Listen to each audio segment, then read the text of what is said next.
Climatology series में next topic है local winds. जैसा कि इसके नाम से क्लियर है, लोकल विंड्स में ये विंड्स जो ब्लो करेंगी यहाँ पर, ये जो यहाँ पर पवने चलेंगी वो किसी लोकल एरिया में, ग्लोबल नहीं होगा, है ना। ये ग्लोबल नहीं होता है, परमानेंट नहीं होता है, परमानेंट नेचर नहीं होगा इसका। और दूसरी बात है कि ग्लोबली एग्जिस्ट नहीं करेगा, है ना। तो एक छोटे से एरिया में, किसी स्टेट में, किसी कंट्री में, और कुछ निश्चित समय में जब ये विंड्स ब्लो करती हैं तो उसको हम कहते हैं लोकल विंड्स। जैसे इंडिया में हम एग्जांपल लेते हैं लू का, तो लू बेसिकली अप्रैल के लास्ट में, मई और जून के महीने में लू चलती है ना। हमेशा नहीं चलती है, तो उसका एक स्पेसिफिक कारण है ना। तो जितनी भी लोकल विंड्स हैं इसके लिए specific geographical and climatic conditions होता है ना। Specific geographical and climatic conditions होता है जो कि लोकल विंड्स के ओरिजिनेट होने में अपना रोल प्ले करता है। Specific geographical and climatic conditions का मतलब है, हिंदी में कहेंगे सो विशिष्ट भौगोलिक एवं जलवायु परिस्थितियां होती हैं, है ना। वो किस प्रकार से कि अगर विशेष प्रकार का भौगोलिक और जलवायु परिस्थिति नहीं होगी तो ऐसी स्थिति में समरूपता हो जाएगी, समानता हो जाएगी, और समानता के दृष्टिकोण से कोई एक विशेष लक्षण नहीं होगा तो लोकल टाइप का कोई वेदर या क्या कहते हैं आपका विंड का कंडीशंस जनरेट नहीं होगी, है ना। तो अगर इसको हम एक डेफिनेशन के पॉइंट ऑफ व्यू समझें कि लोकल विंड्स क्या है और कैसे ओरिजिनेट होती है ना, तो हिंदी में स्थानीय पवनें कहते हैं। It is an outcome of specific geographical and climatic conditions locally, है ना। कैसी होगी? Specific geographical and climatic conditions locally ultimately produced due to local variability in temperature and pressure conditions, है ना। अल्टीमेटली का मतलब अंतिम रूप से ये जो प्रोड्यूस होता है इसका कारण है local variability of in temperature and pressure, है ना। टेम्परेचर और प्रेशर के कंडीशंस में जो लोकल वेरिएबिलिटी लाई करती है उसकी वजह से ही क्या होता है, आपको स्थानीय पवनें या लोकल विंड ओरिजिनेट होती है ना। यहां से थोड़ा सा हम ध्यान देंगे कि स्पेसिफिक ज्योग्राफिकल क्लाइमेटिक कंडीशंस तो चाहिए ही चाहिए, लेकिन जब हम अंतिम रूप से बात करते हैं कि भाई क्या कारण है जिसकी वजह से लोकल विंड्स ये है, तभी वो कारण निकल के आएगा, है ना। तो ultimately produce due to local variability in temperature. अगर लोकली स्थानीय रूप से अगर वहां पर ताप की विविधता दर्ज की जाए और दाब की दशा में अंतर आता है या विशेषता होती है, विशेषज्ञता होती है, तो ऐसी स्थिति में वहां पर लोकल विंड्स जनरेट होंगी। Thus they are more localised in nature, है ना, more localised in their extent, जो उनका विस्तार है, एक्सटेंशन है, वो बहुत ही लोकलाइज्ड होता है, and cover limited horizontal and vertical dimensions, है ना। तो यहां पर लिमिटेड हॉरिजॉन्टल और वर्टिकल डायमेंशंस को कवर करता है। हॉरिजॉन्टल वर्टिकल का मतलब क्या है कि इस तरह से हॉरिजॉन्टल होगा, इस तरह से वर्टिकल होगा, तो बहुत कम क्षेत्र में और कम ऊंचाई तक क्या होगा, इसका विस्तार मिलेगा, है ना। तो हम कह सकते हैं cover limited horizontal and vertical dimensions and confined to the lower levels of the atmosphere. Atmosphere के लोअर पार्ट में ही बेसिकली ये ओरिजिनेट होता है, डेवलप करता है, एग्जिस्ट करता है ना। डेवलप करता है, एग्जिस्ट करता है। तो इसके हम कुछ 4-5 पॉइंट्स निकाल सकते हैं इस डेफिनेशन से। पहली बात, specific geographical and climatic conditions होना चाहिए। दूसरा कंपोनेंट है कि local variability in temperature and pressure conditions, local variability. और थर्ड पॉइंट की हम बात करें तो हॉरिजॉन्टल, है ना, limited horizontal and vertical dimensions wind की होंगी। विंड की डायमेंशंस कैसी होंगी? लिमिटेड होंगी। और अगर इसके बाद में हम बात करें लास्ट में, confined to lower levels of the atmosphere, atmosphere के निचले भाग में ही ये एग्जिस्ट करती हैं, कन्फाइंड होती हैं, लाई करती हैं, ठीक है। तो ये हो जाता है लोकल विंड्स के बारे में कुछ डेफिनेशन। अगर इसको हम बहुत ही सिंपलेस्ट लैंग्वेज में समझना चाहें कि लोकल विंड्स क्या है, स्थानीय पौने क्या है, किताबी भाषा से थोड़ा सा हम लोग दूर हटते हुए, तो लोकल का मतलब होता है ना, कि जहां वो एक विशेष क्षेत्र में कोई भी व्यवस्था दर्ज की जा रही है ना, कोई भी व्यवस्था उस विशेष क्षेत्र में दर्ज की जाती है, उसको हम लोकल कहते हैं, है ना। जैसे लोकल पर्सन होता है, तो जो लोकल पर्सन होगा, जो लोकल व्यक्ति होगा, उसका जो इमेज है वो एक छोटे से क्षेत्र में होगी, पहचान छोटे से क्षेत्र में होगी। कुछ ग्लोबल पर्सनालिटीज होते हैं, उनका ग्लोबल इमेज होता है, पूरे विश्व में उनको लोग जानते हैं, है ना। तो लोकल लेवल पर जो एग्जिस्टेंस है उसका विस्तार बहुत ज्यादा नहीं हो सकता, है ना। तो लोकल में अगर हम स्पेसिफिक ज्योग्राफिकल और क्लाइमेटिक कंडीशंस की बात करें, तो भाई कहीं अगर सपोज करो ज्योग्राफिकल कंडीशंस में प्लेन है और साथ में वहां डेजर्ट है, तो क्लाइमेट कैसा हुआ, डेजर्ट टाइप ऑफ क्लाइमेट हुआ। और उसके बाद में प्लेन लाइक वहां पर आपको सरफेस फीचर्स है, तो ऐसी कंडीशंस में कुछ विंड्स हैं जो जनरेट होती हैं, तो hot dry and dusty wind generate होती है ना। समर्स में basically hot dry and dusty winds generate होती है ना। तो इस तरह की जो विंड्स होंगी वो वहां पर उसमें ड्राइनेस होगा, साथ में टेम्परेचर बहुत ज्यादा होगा, तो ऑटोमेटिक ये पहचान मिल जाता है कि अगर हॉट डेजर्ट एरिया में जहां प्लेन सरफेस है वहां अगर विंड ओरिजिनेट हो रहा है डिफरेंशियल टेम्परेचर और प्रेशर की वजह से, है ना, तो वो एक निश्चित क्षेत्र में, क्योंकि डेजर्ट का होना ग्लोबल कंडीशन नहीं है, डेजर्ट एक लिमिटेड एरिया में डेजर्ट्स का डेवलपमेंट होगा, है ना। इसी तरह से अगर हम बात करें, जैसे लैंड ब्रिजेस, सी ब्रिजेस है, ये भी लोकल विंड्स के टाइप है लेकिन पीरियोडिक होती है। लैंड ब्रिजेस, सी ब्रिजेस या कैटाबैटिक, एनाबैटिक विंड्स, जो माउंटेन ब्रिजेस भी जिन्हें हम कहते हैं, वो भी लोकल ही है। तो भाई देखो स्पेसिफिक ज्योग्राफिकल कंडीशन है कि नहीं है ना। यहां पर क्या है, आपका ओशियन है और इसके साथ में कॉन्टिनेंट है, तो ओशियन से, सी से लैंड की तरफ जब एयर का मूवमेंट होगा, विंड ब्लो करेगी, तो सी ब्रीज हो गया। तो ये क्या सी ब्रीज ग्लोबल हो सकता है? नहीं हो सकता। सी ब्रीज वही होगा जहां पर स्पेसिफिक ज्योग्राफिकल कंडीशंस होंगी। कैसी? कोस्टल प्रेजेंस होना चाहिए, है ना, कोस्ट लाइंस लाई करनी चाहिए, वहां पर कॉन्टिनेंट और किसका, ओशियन का कन्वर्जेंस जोन होना चाहिए, है ना। उसके बाद में जब हम माउंटेनियस ब्रीज की बात करते हैं, वैली एंड माउंटेन ब्रीज, है ना, तो उसके लिए भी माउंटेन्स का प्रेजेंस होना, और पूरी पृथ्वी पर हर जगह माउंटेन्स नहीं है। तो ये बात यहां से क्लियर हो जाती है कि पहली बात तो लोकलाइज्ड है ना, लोकलाइज्ड है, स्पेसिफिक ज्योग्राफिकल क्लाइमेटिक कंडीशंस है, और अल्टीमेटली टेम्परेचर और प्रेशर में जो लोकल वेरिएबिलिटी रिकॉर्ड होती है उसके बेसिस पे ही आपका लोकल विंड्स का जनरेशन होगा। मैं एक इसके लिए एग्जांपल लूंगा, बहुत इजी नहीं है, कॉम्प्लेक्स है, लेकिन समझने की कोशिश करेंगे हम लोग कि लू इंडिया में जनरेट होता है अप्रैल में। उसके जनरेट होने का कारण क्या है? स्पेसिफिक जो ज्योग्राफिकल कंडीशन है, that is the presence of great plain in the north, Himalayas in the south, there is presence of plateau region, है ना, अरावली माउंटेन्स या उसका प्लेट्यू रीजन, फिर उसके बाद में कोस्टल, है ना, साउथ में जैसा कि आप जानते हैं अरेबियन सी वगैरह, ये सभी चीज लाई करेंगे। सी से डिस्टेंस ज्यादा है, north western part of India में, राजस्थान का, हरियाणा का, वेस्टर्न यूपी, है ना, गुजरात वगैरह का जो एरिया है ये, अगर हम इसका ले तो north western part of India में जहां पर सी से डिस्टेंस ज्यादा है वहां लू डेवलप होता है, क्योंकि लू का नेचर क्या है? Hot and dry wind, hot and dry wind, moisture उसमें नहीं होगा, तो सी से डिस्टेंस ज्यादा होगी, है ना। सी से डिस्टेंस ज्यादा हुआ, नॉर्थ में हिमालय है तो कोल्ड वेव्स को क्या करता है? रोक लेता है। हिमालय कहां है? नॉर्थ में, ये प्लेन मान लीजिए इसको, जहां पर जनरेट हो रही है आपका लूप जनरेट हो रही है, तो हिमालय क्या करता है? जो साइबेरिया या सेंट्रल एशिया से कोल्ड वेव्स आती हैं, कोल्ड विंड, उनको रोक लेगा। सन का जो ओरिएंटेशन है वो नॉर्दर्न हेमिस्फीयर में हो चुका है 21 मार्च के बाद अप्रैल में, और अगर ओरिएंटेशन नॉर्दर्न हेमिस्फीयर में है तो great plain of India, north western part of India is also located in northern hemisphere, experiencing surplus amount of solar insolation.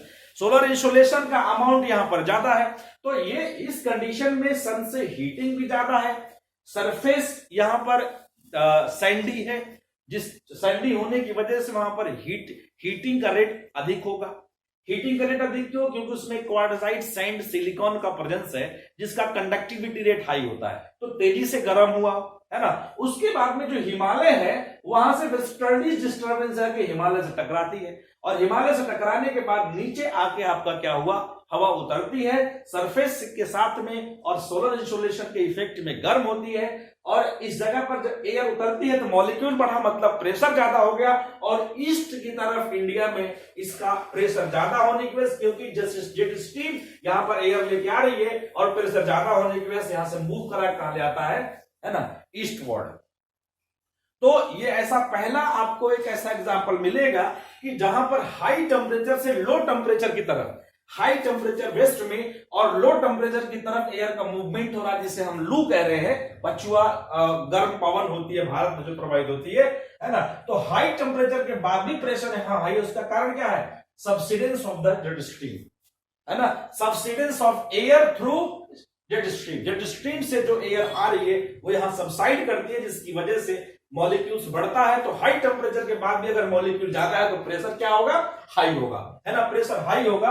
और हाई प्रेशर के इफेक्ट में आसपास के एरियाज में जो प्लेन का ईस्ट का पोर्शन है वहां पर जेट स्ट्रीम सबसाइड नहीं करती, तो ऐसी कंडीशन में वहां मॉलिक्यूल्स कम होगा, तो ज्यादा मॉलिक्यूल से कम मॉलिक्यूल की तरफ एयर का मूवमेंट रहता है। तो यहां से हमने एक एग्जांपल लेके इस बात को समझा कि भाई जो लोकल विंड्स है या लू है ये ओरिजिनेट कैसे होती है, इसका प्रोसेस क्या है ओरिजिनेट होने का, और इसके ओरिजिनेट होने के बाद में इसका स्पेसिफिक क्या होगा, रोल भी होगा।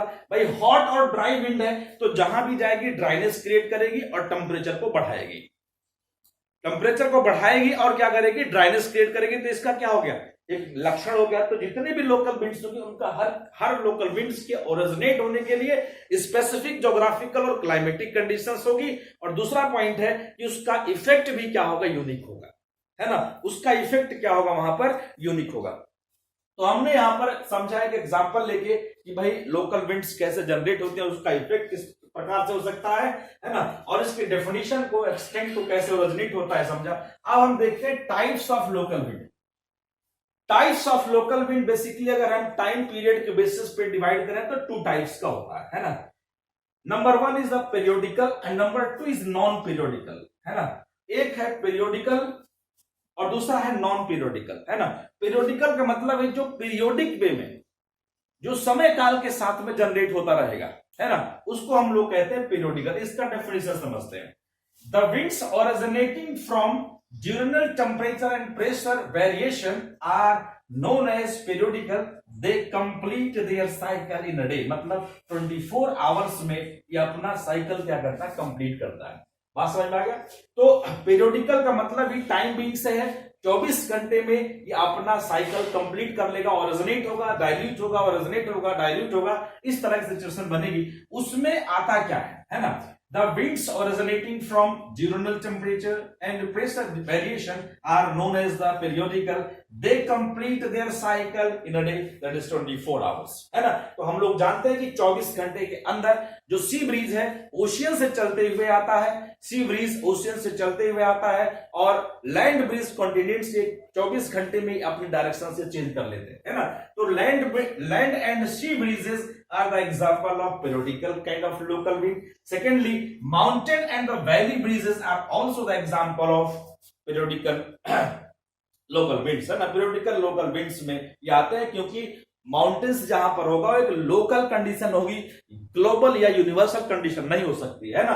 और जब कोस्टल एरियाज लैंड सी के कन्वर्जेंस जोन की हम बात करेंगे तो भी क्या होगा, स्पेसिफिक ज्योग्राफिकल कंडीशन होगी, यूनिवर्सल नहीं हो सकती है ना। तो इस बेसिस पे हमने पीरियोडिकल जो लोकल विंड्स हैं, जो कालिक स्थानीय पौने हैं, उसके बारे में हमने यहां चर्चा किया। दूसरा है नॉन पीरियोडिकल, मतलब जो पीरियोडिक नहीं होगा, 24 आवर्स या किसी एक निश्चित समय अवधि पर ओरिजिनेट होना, डाइल्यूट होना हो, ये कंडीशंस वहां नहीं होगी, है ना। ओरिजिनेट सीजनली, इसका अल्टीमेट कंपोनेंट यहां जान सकते हैं हम लोग कि ओरिजिनेट, ये जो नॉन पीरियोडिकल है, ओरिजिनेट सीजनली का मतलब है सीजनल बेसिस पर ओरिजिनेशन होता है इसका, है ना। अभी लू की बात की तो लू कैसे ओरिजिनेट हो रहा है, सीजनली ओरिजिनेट होता है।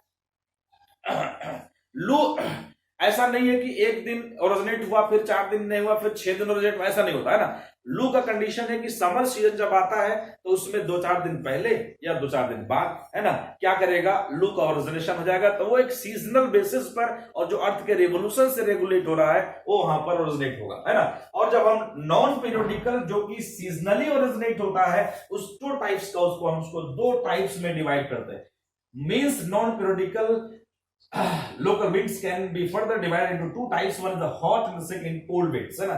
एक को हम hot कहते हैं, दूसरे को cold कहते हैं। hot के बहुत सारे एग्जांपल है ना। hot local winds जो है उसमें चिनूक है, इसको बहुत डिस्क्रिप्टिव वे में एक्सप्लेन करूंगा मैं। उसके बाद लू है, फॉन है, सांता आना, हार्मटन जो कि अफ्रीका में है, सांता आना अमेरिका, फॉन भी आपका यूरोप में है, लू इंडिया, चिनूक आपका यूएसए में ब्लो करता है, और सिरोको साउथ यूरोप और साथ में साउथ यूरोप और north western part of Africa में भी। उसके बाद डस्ट डेविल्स तो कहीं भी हो सकता है, कोई जरूरी नहीं है कि कोई पर्टिकुलर लोकेशन, लेकिन हाई टेम्परेचर जोन्स में, प्लेन्स में जनरली इसका ओरिजिनेशन होता है। उसके बाद सिमूम है, सिमूम इस तरह से आपका hot winds, hot local winds होती है। फिर इसके बाद हम जब कोल्ड लोकल विंड्स की बात करते हैं तो कोल्ड लोकल विंड्स में मिस्ट्रल है जो फ्रांस में ब्लो करता है, नॉर्दर्न से जो आपको कनाडा के नॉर्दर्न पार्ट से लेकर मैक्सिको तक ब्लो करता है ना। फिर उसके बाद पंपेरो है आपका, क्या कहते हैं, साउथ अमेरिका में अर्जेंटीना के पास ब्लो करता है, पुरगा रशिया में, और उसके बाद में काराबुरान मंगोलिया, बोरा साउथ ईस्टर्न यूरोप में। उसके बाद ब्लिजार्ड है, ब्लिजार्ड कनाडा के नॉर्थ में, है ना। फिर उसके बाद लेवेंटर है, लेवेंटर आपको स्पेन और पोर्चुगल, स्पेन के रीजन में ब्लो करता है। तो इस तरीके से हम यहाँ पर देख लेते हैं कि कोल्ड और हॉट विंड्स क्या है, कोल्ड और हॉट लोकल विंड्स क्या है, और ये किसके अंतर्गत आती है, नॉन पीरियोडिकल में आती है, पीरियोडिकल ये होता है। अब हम यहाँ पर जानना चाहेंगे कि जो हॉट या वार्म चिनूक है ये कैसे ओरिजिनेट होती है। एग्जाम में कई बार इस तरह के क्वेश्चन पूछा गया है, कैसे ओरिजिनेट होती है और इसका इंपैक्ट क्या होता है ना, कैसे ओरिजिनेट होती है और इसका इंपैक्ट क्या होता है। तो एक्चुअली ये रॉकी माउंटेन्स है, this is the Rocky mountains located in western part of the north American continent, है ना। रॉकी माउंटेन है, यहां पर पैसिफिक ओशियन का पार्ट है ना, Pacific ocean, right.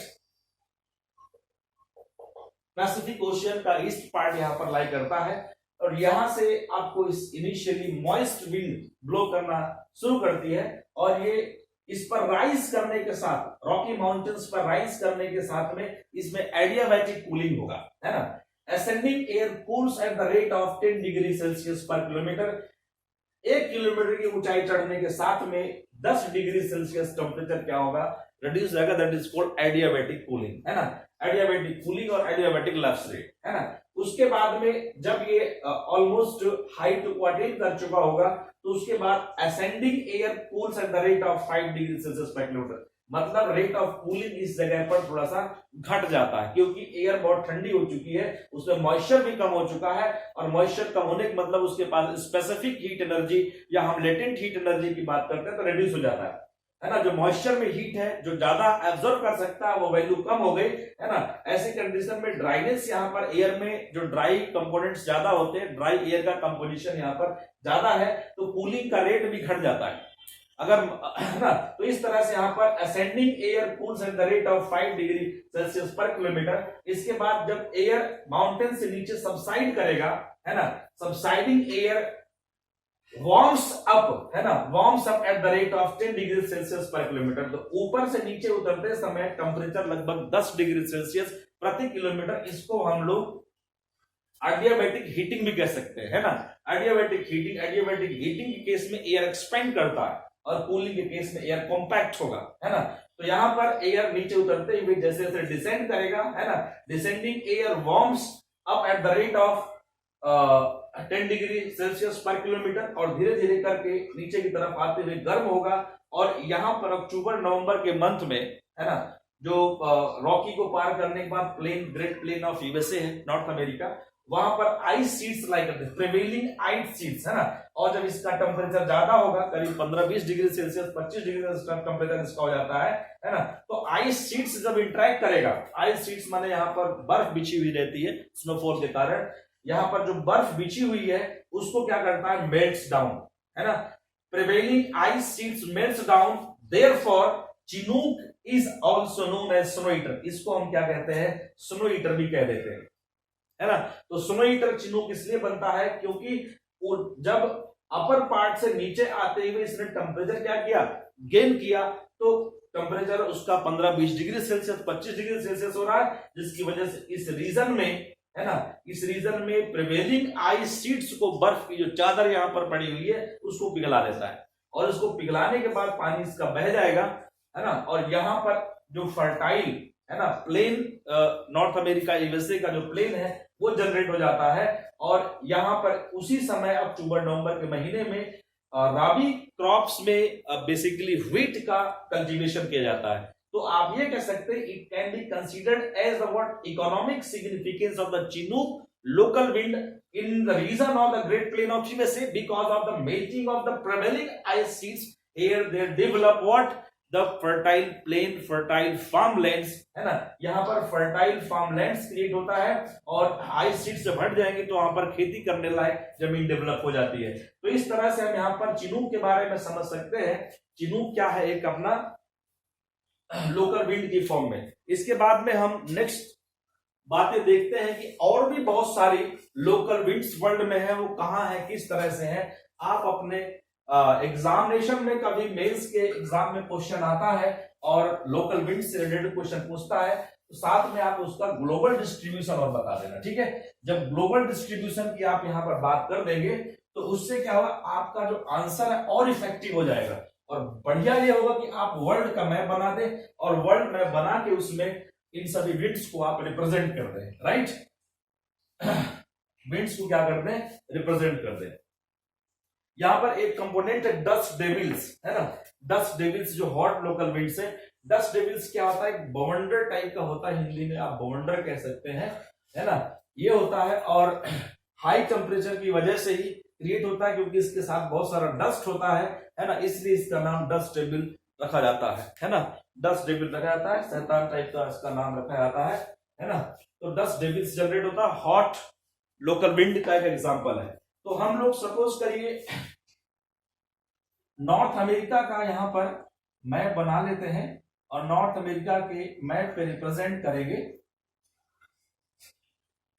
Right. North America के मैप पे हम लोग यहां पर रिप्रेजेंट करेंगे जितनी भी यहां की लोकल विंड्स हैं।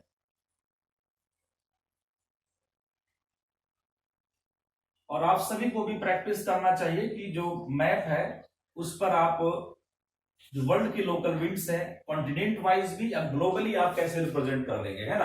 तो एक विंड यहां ब्लो करती है जिसको नंबर 1 नाम दिया जा सकता है, जिसे हम कहते हैं ब्लिजार्ड, है ना। ये ब्लिजार्ड है, लिजार्ड ना सुन लेना, ब्लिजार्ड है। उसके बाद में यहां पर एक विंड ब्लो करती है जिसको कहते हैं स्क्वेमिस, नंबर 2, राइट। यहां स्क्वेमिस है।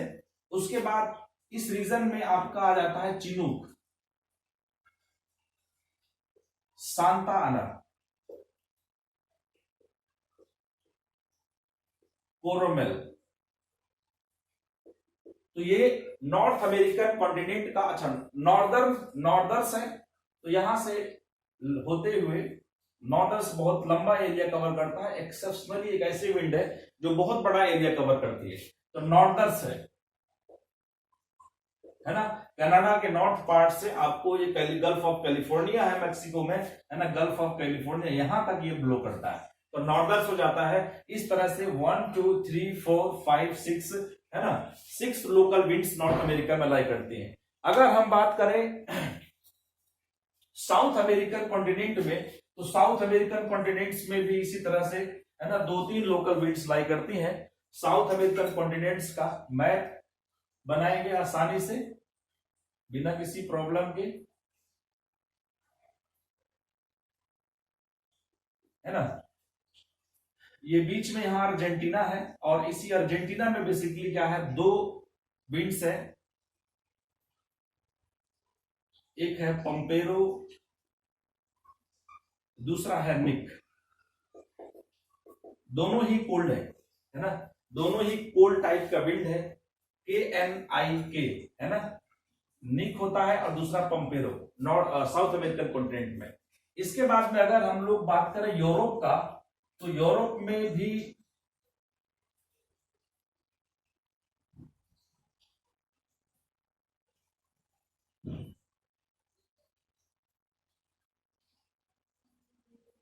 कई विंड्स हैं। ये पोर्चुगल कंट्री है और यहां पर स्पेन है, इस जगह पर लेवेंटर बहती है, राइट, लेवेंटर है। उसके बाद में नीचे से अफ्रीका को पार करके साउथ यूरोप में सिरोको जाती है, जो यहां पर बहुत वर्षा करती है, राइट, सिरोको। इस रीजन में एक बोरा है, बोरा विंड जो कोल्ड विंड का टाइप है, बोरा यहां ब्लो करती है। इधर मिस्ट्रल है फ्रांस में, फॉन स्विट्जरलैंड के रीजन में बेसिकली फॉन ब्लो करती है ना। तो ये आपको यूरोप में लाई करने वाली लोकल विंड्स हो जाती है। इसके बाद में अगर हम लोग ऑस्ट्रेलियन कॉन्टिनेंट्स की बात करें, ओशिनिया भी उसको टोटल में माना जा सकता है। इस बेसिस पे इस तरह से आप ऑस्ट्रेलिया का, ओशिनिया का मैप बनाएं। यहां पर एक मिलेगा ब्रिक फिल्डर, हॉट विंड है ब्रिक फिल्डर, और एक यहां पर है फ्रमेंटल डॉक्टर,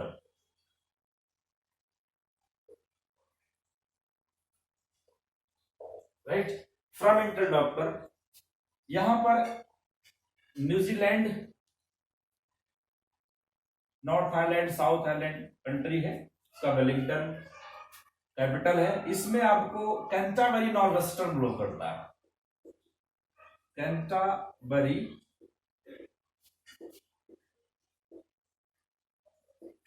नॉर्थ वेस्टर्न है ना, कैंटरबरी नॉर्थ वेस्टर्न। और यहां पर एक आइलैंड है,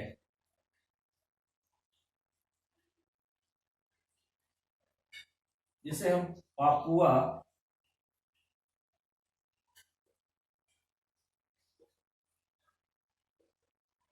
न्यू गिनी कहते हैं।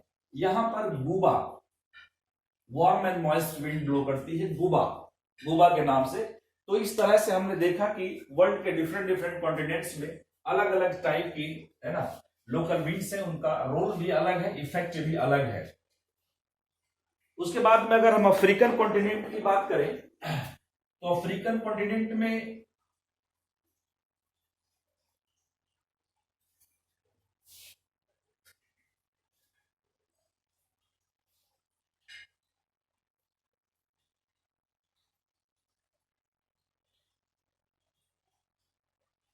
राइट, यहां पर सिरोको,